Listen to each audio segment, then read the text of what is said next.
In the next couple of minutes, I'm going to share with you some really interesting information about how you breathe and why your breath could actually be killing you slowly every single minute of your life.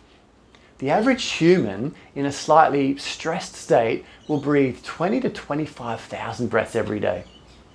But you know, the healthy state of a human would be to breathe around 8,000 breaths every single day. That's 12,000 times every single day that you don't have to be using all these muscles. You don't be having to cause your heart to beat and pump all this oxygen and carbon dioxide around your body. So think about why and how less breathing could lead to better health, and this is the essence of this talk. Right now, if you were to just check out how your body's breathing, I'm going to hazard a guess that your posture is maybe a little bit slouched. You may be watching this video, your chest muscles are rounded, your belly's maybe protruding, and you're quite likely breathing into the upper chest in shallow bursts, maybe through the mouth, maybe through the nose. I'm going to hazard a guess, if your breathing is like that very often, do you sometimes get these chronic neck tension feelings in the muscles around here? Do you sometimes experience stress, tension, headaches? Do you sometimes catch yourself yawning a lot, sighing a lot, or just running out of energy at the end of the day? All of these symptoms are very likely to be as a result of poor breathing. When you're breathing in a shallow way with poor posture into the upper chest, you have to use these neck muscles to move the collarbones and the upper chest to get that shallow breath in regularly. You're not even aware you're doing it. It's happening unconsciously. But 20,000 times a day, these little muscles around your neck have to keep activating to pull up to make that breath as effortless as possible. Now that has a net effect of creating incredible tension around the neck. And I've honestly seen people just eliminate neck tension by retraining soft belly breathing. Tension headaches, similarly, as a result of poor energy exchange through poor breathing and these chronically tight neck muscles once again. Yawning, sighing is a response of your body trying to balance out the oxygen and CO2 ratios in the body, which I'm going to get to in a brief moment. And so it's this sort of outcome of poor breathing that you'll catch yourself yawning and feeling tired because you're having to work so much harder than you actually have to by breathing less than optimally. A couple of things that reclaiming good, effortless, soft belly breathing are going to do to you in a very short space of time. One, you're going to notice enhanced energy levels. You're going to get a better quality of sleep. Your stress levels are going to plummet. Your heart rate's very likely going to slow down a little bit. Your blood pressure is very likely to stabilize.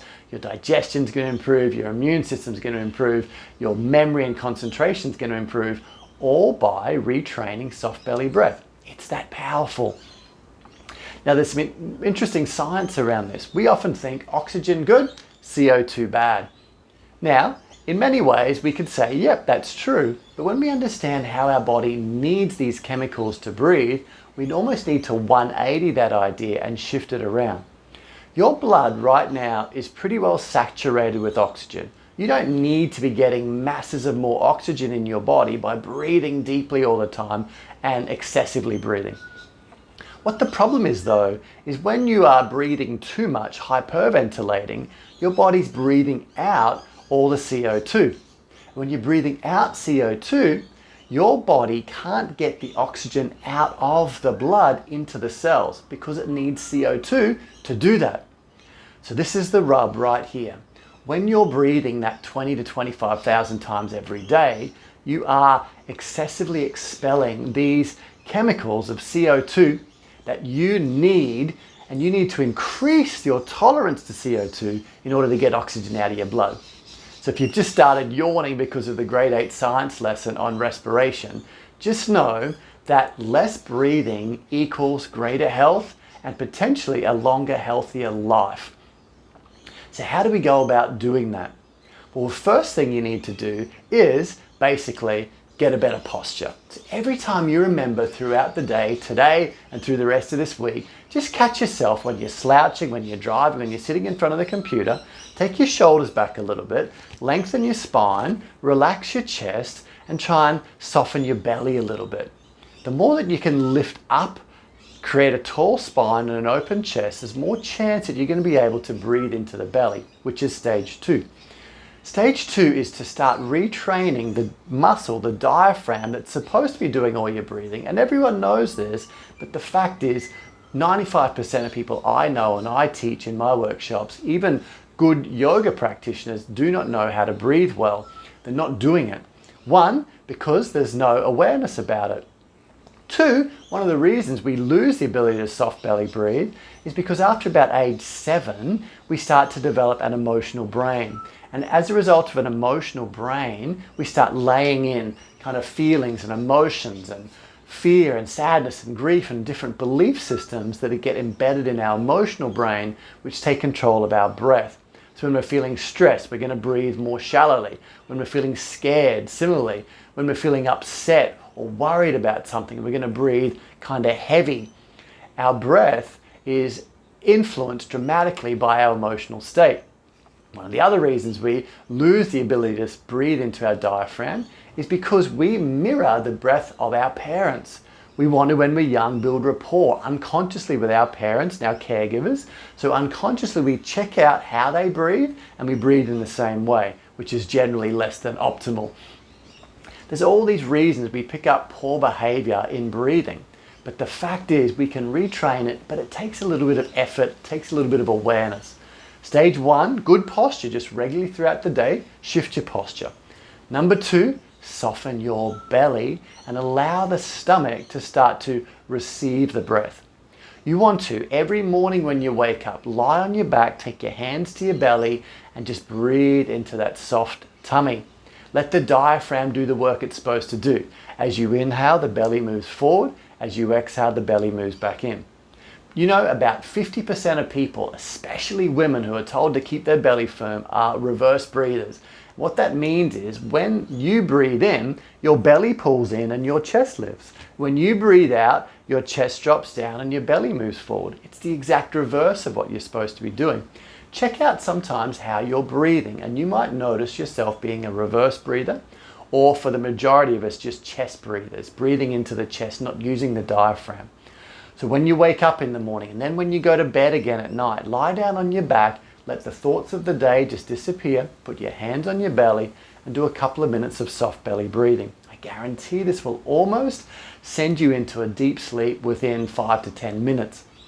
And then throughout the day, sit up and just start to notice yourself creating space to receive that soft belly breath down in your abdomen. The third and really most important thing I wanted to share with you today is that it's really, really healthy to start to just sometimes throughout the day have what we call an air hunger. To actually feel like you're not breathing enough and to challenge your breath for a minute or two at a time to breathe very, very gently down into your belly. Breathe less than you think you want to breathe. Sort of not hold the breath out necessarily at this stage of your learning, but just let the breath be very, very soft and very, very subtle almost. Almost like you'll feel it sometimes, like you need to take in a big gasp of breath because you feel like you're almost running out of air.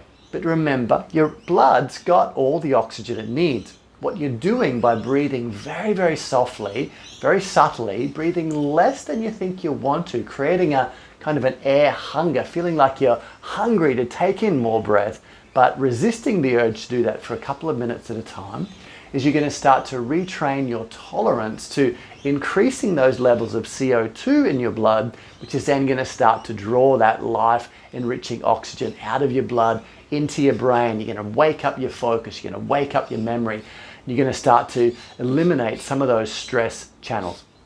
So just to summarize, these 3 things you can do today to start reclaiming an optimal breath. It's going to give you a better sleep, a better concentration, and massively increased energy today is posture. Sit up tall, do what you can, shoulders back, spine elongated, chin just tucking in a little bit, relax your belly, relax your chest.